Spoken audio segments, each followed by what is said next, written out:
ตัวนี้เป็นกำลังมาห่อบันเผาเนื้อย่างเขาไปถวายเพศเพิ่น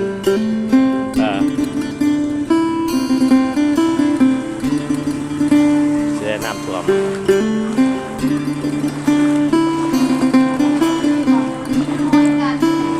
น้ำนี่ร่งรู้สึกว่าร่งได้เติมเลยเนาะการน้ำเก่าก็น้ำใหม่เดี๋ยวเตะเมื่อเตะบ้านเป็นอยู่คุณเนาะภาพยักษ์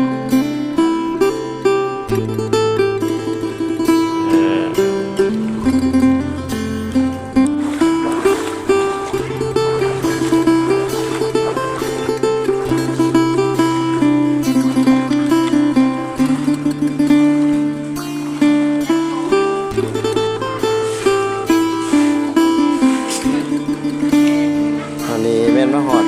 สิบไว้ไปท่ายังไม่ออกผู้เดียวยางสากุมู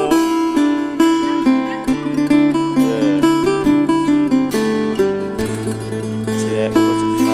ให้นำตัวหลังจากที่ว่าเขามาหอดวัดเนาะทางวัดเป็นกำลังทำความสะอาดข้างในวัดจะน้ำลงวัดจะได้ตัวยังอยู่วางบอลคือบอลรูปจังสีเป็นยังอยู่นี่เป็นจั่วคือว่าไฟมาปัดดีๆจั่ว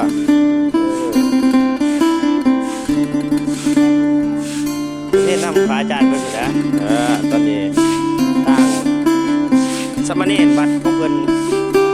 ทำความสะอาดเดินวัดแล้วหลังจากน้ำลงแล้วอันนี้เป็นวัดเผาเด้อยิ้มได้จังหน่อยยิ้มมั้ยฮะ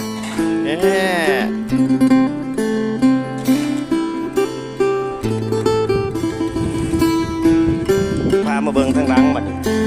ทางหลังบัดเผาเนาะเบิ่งน้ำน้ำกันคือว่าน้ำตัวนี้ยังเต็มฟังอยู่เลย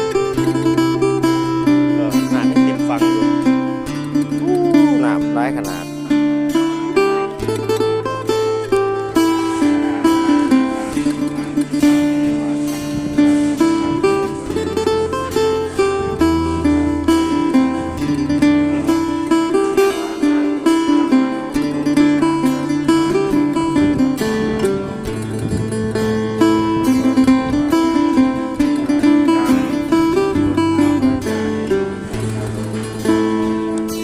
หลังจากถวายเพียรเดียวเป็นทางกลับรวมกันกันหน่อยรวมน้ำฝนไปขากลับวันนี้สิไปวัดแกงย่างต่อได้ปัดไป2 วัด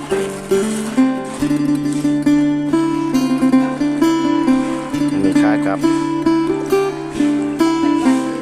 ไปวัดแกงปลาย่างวัดแกงย่าง